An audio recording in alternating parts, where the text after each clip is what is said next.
So guys, finally it's raining in Bengaluru.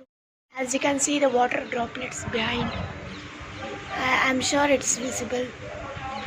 I'm sure you can see the water droplets falling. Raindrops.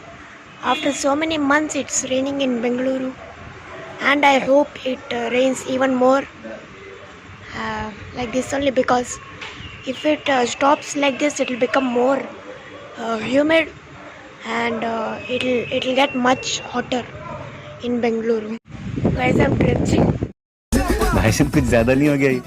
मतलब कुछ भी. Guys, the thunderstorms.